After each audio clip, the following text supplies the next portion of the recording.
Hello everyone, welcome back again to my YouTube channel. My name is Kevin Saili. In this YouTube channel, teman-teman akan menemukan informasi menarik seputar cryptocurrency. So if you do like cryptocurrency, make sure kalian subscribe channel ini. Teman-teman, welcome back again di video update untuk Bitcoin. Jadi kita akan membahas kondisi terkini untuk Bitcoin. Seperti yang kita ketahui, teman-teman, Bitcoin sempat naik sampai $39.000 dan per hari ini itu balik turun sampai kisaran $37.000.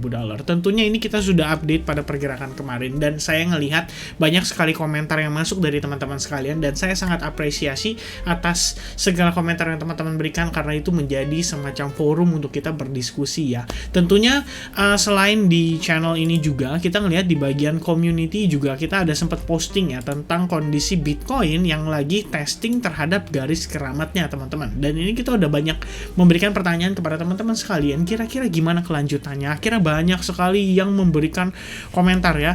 Saya lihat grafik itu ya harusnya sih turun dulu biar kelihatan ada area supportnya, jadi next biar bisa di pump sampai ke $50.000 ya. Ada dari Jeffrey ini selalu komen nih kebanyakan di video saya juga ya.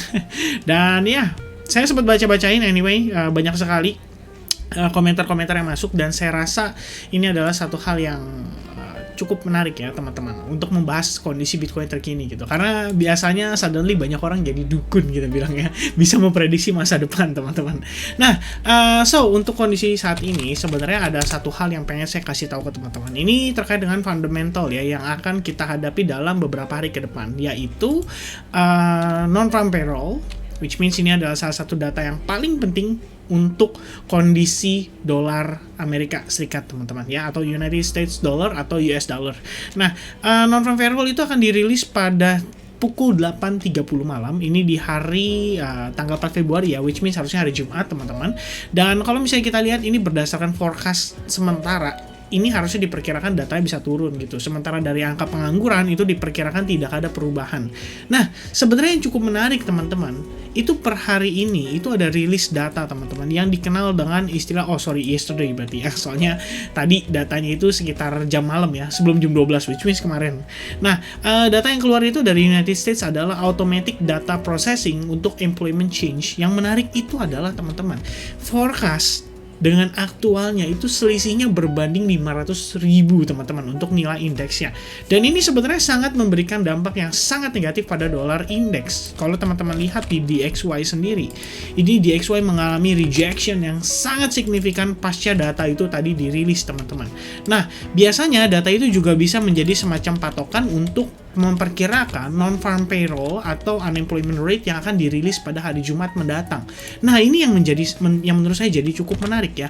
Kenapa rilis data automatic data processingnya ini bisa benar-benar minus teman-teman sampai 500.000 selisih indeksnya dari perkiraan forecastnya. Dan bayangin teman-teman, dari data before-nya atau previous-nya ini di 776.000 turun sampai minus 301.000 teman-teman. Dan ini harusnya kalau misalkan kita lihat ya berdasarkan dia punya data ya teman-teman. Ini related news-nya, saya pikir ini ya. The ADP National Employment Rate Measure Level of Non-Farm Private Employment. The report is based on actual payroll data from about 24 million atau 24 juta karyawan yang terproses menggunakan Automatic Data Processing Inc. atau perusahaan teman-teman ya, incorporation harusnya. Nah, ini kalau misalnya situasi kayak begini, ini menarik teman-teman. Berarti ada kemungkinan loh ya, ada kemungkinan untuk non-farm payroll di besok teman-teman, atau tepatnya di hari Jumat pada saat data ini rilis, ini bisa drop signifikan. Apakah ini semua dampak dari Omicron yang saat ini bisa dibilang cukup merebak dan cukup spread out-nya cukup signifikan teman-teman di Amerika Serikat?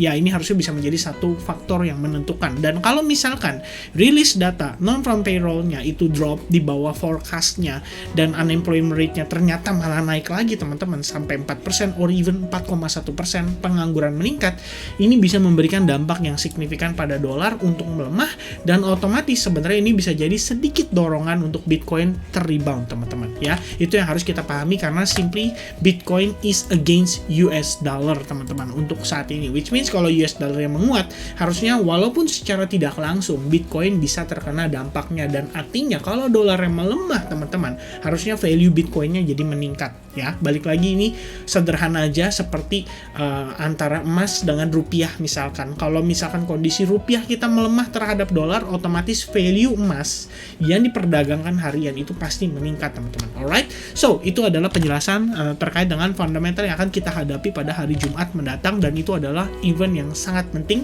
So saya biasanya himbau ke teman-teman sekalian untuk sedikit menghindari transaksi before news event tersebut teman-teman, karena balik lagi kita nggak pernah tahu bagaimana rilis datanya dan kira-kira impact-nya apa teman-teman. Karena kalau misalnya pengangguran meningkat, non-farm payroll turun di bawah ekspektasi, itu artinya kondisi perekonomian di Amerika sedang tidak baik-baik saja. Dan kalau misalkan demikian itu yang terjadi, artinya teman-teman, tapering mungkin bisa jadi next consideration-nya untuk si Jerome Powell mungkin sedikit melunak, sehingga proses kenaikan suku bunga bisa jadi nggak jadi Maret, maybe slightly a little bit bertambah ya, atau extend jadi mungkin di bulan April awal maybe, which means it's a very good news buat kita teman-teman. Alright, so kondisi Bitcoin saat ini seperti yang kita bahas, baru aja kita bahas di video kemarin ya, terakhir teman-teman kita bahas di video yang sempat kita discuss ya teman-teman, soal si MicroStrategy itu beli Bitcoin, dan seperti yang kita bilang biasanya MicroStrategy itu cenderung dimanfaatkan ya. Balik lagi, saya selalu mengatakan kayak apa sih reasonnya seorang whales beli Bitcoin tapi dia publish gitu ke publik kayak, guys, gue beli Bitcoin loh gitu, gue nambah lagi loh di Bitcoin. Pasti ada reasonnya, dan ternyata hari ini kita mendapatkan decline atau rejection kembali teman-teman. Dan sebenarnya memang kalau misalnya kita bisa lihat ya, ini situasi saat ini saya bisa katakan kita lagi testing terhadap exponential moving average 21, dan ini wajib dan patut banget kita pantau teman-teman, karena balik lagi sebelumnya testing EMA 21 kita mendapati rejection dan akhirnya membentuk yang namanya lower low teman-teman ya. Di sini pun sama, kita sedikit fake out dari exponential moving average 21 baru kita create lower low teman-teman ya. Begitu pula di sini kita testing EMA 21, setelah testing kita dapat lower low teman-teman ya. Pertanyaannya nih yang berikutnya adalah apakah setelah testing EMA 21 kita bisa dapetin lower low lagi teman-teman ya. Karena sekarang situasinya kalau teman-teman perhatikan, ini kita berpotensi membentuk yang namanya Three River Evening Star Pattern teman-teman, dan bahkan kalau kita lihat ini red candle-nya itu engulfing terhadap dua green candle sebelumnya teman-teman, dan ini artinya kalau misalnya Three River Evening Star yang terjadi pada menjelang closing candle daily teman-teman, artinya besok atau pergerakan di tanggal 3 Februari mendatang itu lebih cenderung ke arah yang melanjutkan koreksinya teman-teman ya. Ini adalah biasanya kondisi yang perlu kita perhatikan, dan ini untuk evening star candlestick pattern terjadi sebenarnya harus dengan long first body, which means mengindikasikan power buyersnya itu sangat signifikan, lalu tiba-tiba menyebabkan suatu kondisi star atau yang kita kenal biasanya dengan situasi indecisive, yang artinya para buyers yang tadinya sangat signifikan beli itu mulai consider mungkin untuk taking profit, sehingga ada kegalauan di sana dan terbentuk antara doji atau star pattern seperti shooting star or maybe spinning tops, and then dilanjut dengan red candle atau red body candle ya, sehingga terbentuk seperti ini lebih kurangnya teman-teman. Alright, let me share. Wait a minute ya. Open image ya. Nah, lebih kurangnya seperti ini teman-teman. Dan the next day-nya itu akan menjadi konfirmasi apakah Bitcoin akan terkoreksi lebih deep atau tidak ya. Jadi memang balik lagi teman-teman, kita lihat di sini kita udah testing terhadap trendline keramat dan juga kita testing terhadap EMA 21-nya ya. Kalau misalkan demikian, teman-teman juga harus sadari seperti video terakhir kita sudah bahas, jangan beli Bitcoin dulu before kita ngelihat breakout terjadi atas kondisi Bitcoin terakhir ya. Kenapa? Karena kalau kita lihat teman-teman, overall trend itu clearly downtrend ya. Kita bisa lihat dia lower low, lower high. Ini adalah yang saya ulang berkali-kali di video-video saya supaya teman-teman juga bisa dapetin informasi yang lebih lengkap ya, terutama buat yang baru pertama kali mampir ke channel ini. Dan kalau kalian lihat progres yang terjadi saat ini lebih cenderung ke arah korektif ya. Jadi ini impulsif and then korektif ya, which means nextnya potensialnya adalah breakdown lagi atau lebih ke arah impulsif, dan ekspektasinya adalah jikalau kita break dari Fibo 78,6%, at least teman-teman kita akan testing kembali pada level $30.000 dan itu merupakan key support atas pergerakan di bulan Juli dan juga bulan Mei teman-teman. Alright, nah itu untuk time frame daily. Pembahasan kita mungkin sebatas sampai di EMA 21. Teman-teman harus pahami ada resiko untuk Bitcoin kembali terdecline. Nah, sedikit kita bahas untuk time frame hourly-nya. Sebenarnya kita melihat di sini dia memang terbentuk rising wedge pattern dan ini sudah kita bahas dari video yang terakhir juga teman-teman. Ditambah trendline yang sebenarnya kita katakan keramat, ini kembali lagi kita mendapati rejection precisely di level tersebut teman-teman. Dan nggak cuman trendline itu saja, tapi ini juga merupakan level Fibonacci retracement 61,8% dari swing high to swing low yang terakhirnya teman-teman. Jadi kalau teman-teman gunakan Fibonacci,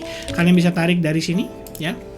Dan kita akan dapati beberapa level, di mana ada level Fibo 50, 38,2, dan terakhir kita ketahan itu precisely di golden ratio-nya, dan itu area 61,8% teman-teman ya. Kita mendapati rejection di sana.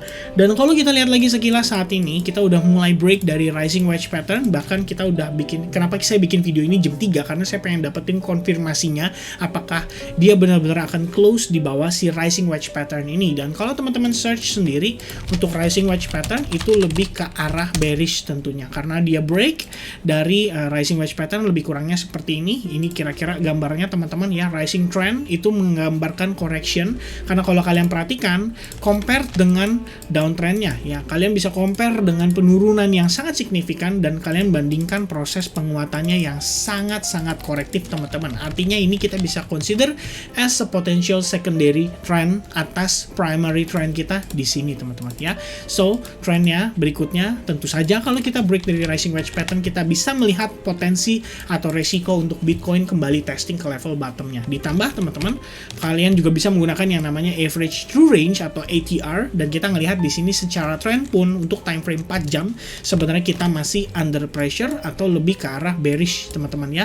Selama ini sih, ini terakhir kali kita ngelihat dia berubah trend itu dari 16 November dan until now kita belum melihat adanya reversal teman-teman. So there is no point untuk kita beli dari harga sekarang, karena balik lagi bagi saya, kita sedikitnya kalau kita beli dari saat ini itu lebih ke arah yang namanya spekulatif. Balik lagi kita nggak beli pada saat whales melakukan problem, atau lebih tepatnya kita bukanlah whales yang bisa menggoyangkan harga, which means kita perlu konfirmasi dari whales dulu bahwa oke guys, gua udah siap balik trennya lagi nih, kita udah siap ngepump harganya lagi, yuk kalau mau ikut silakan gitu loh. Dalam artian kita perlu ngelihat konfirmasi yang jelas terjadi pada kondisi Bitcoin before kita bisa mendecide bahwa oke, tren sudah mulai berubah dan saatnya kita balik ke bullish teman-teman. Alright, without confirmation lebih baik kita jangan trade, karena itu lebih ke arah spekulasi atau ya spekulasi lah ya, lebih tepatnya ya. Nah teman-teman, anyway, kalau misalnya kita ngelihat dia break dari rising wedge pattern, biasanya kita bisa ukur potensi penurunannya atau potensi targetnya. Teman-teman bisa lihat itu based on dia punya rising wedge atau body ya. Jadi kalian lihat di sini kira-kira panjang badannya, atau ya lebih kurangnya ya panjang badan lah ya, kita bisa consider seperti itu, which means kita bisa ukur dari sini dan kita bisa geser itu ke sebelah sini teman-teman setelah dia break, dan artinya kita bisa punya potensi untuk testing sampai kisaran level $33.000. Dan kalau misalnya teman-teman bisa teman-teman mau cari tahu kira-kira potensi target, kalian juga bisa menggunakan yang namanya Fibonacci exchange eksternal ya, dari dia punya pergerakan yang terakhir teman-teman, dan kita dapati kisaran level Fibo 1618 precisely di level tersebut kita mendapatkan reaction. Dan saat ini kalau misalnya kita ngelihat dia pullback dan dia testing atas level yang di atasnya, which means lebih kurangnya nanti skenario-nya akan seperti ini ya. Maybe dia bisa ngebentuk yang namanya broadening wedge, maybe dia bisa ngebentuk yang namanya rising wedge, atau maybe dia bisa ngebentuk yang namanya bearish flag pattern, and then after itu dia break, kita mungkin akan kembali testing sampai ke level 2618 Fibonacci external, which means di kisaran $36.000 untuk saat ini teman-teman ya. Jadi kalian bisa perhatikan potensi target yang akan dicapai jikalau kalian melakukan short. Make sure kalian selalu gunakan risk management manajemen yang baik dan tepat, dan seperti yang sebelumnya saya selalu ingatkan teman-teman, di sini kita terbentuk inverse V formation, which means sellers is back, dan kita tinggal tunggu aja hingga breakout atau breakdown terjadi atas resistance sebelumnya di kisaran level Fibo 1618 ini teman-teman ya. Tentunya disclaimer, this is not financial advice. Please kalau teman-teman menggunakan informasi di dalam video ini, gunakan dengan bijak ya. Balik lagi, segala decision itu dibuat oleh tangan kalian sendiri, bukan atas dasar yang saya rekomendasikan. So guys, please be wise dalam memanfaatkan video ini. I guess that's it from me. Thank you very much for watching this video. Mudah-mudahan teman-teman enjoy dan suka dengan konten yang saya berikan atau deliver melalui video ini. Kalau kalian suka, make sure kalian leave your thumbs up di video ini, dan jangan lupa subscribe channel ini kalau misalnya kalian baru pertama kali mampir ke video atau channel ini teman-teman. Anyway, that's it from me. Thank you very much for watching this video. God bless everyone. Have a nice day. Cheers and bye-bye.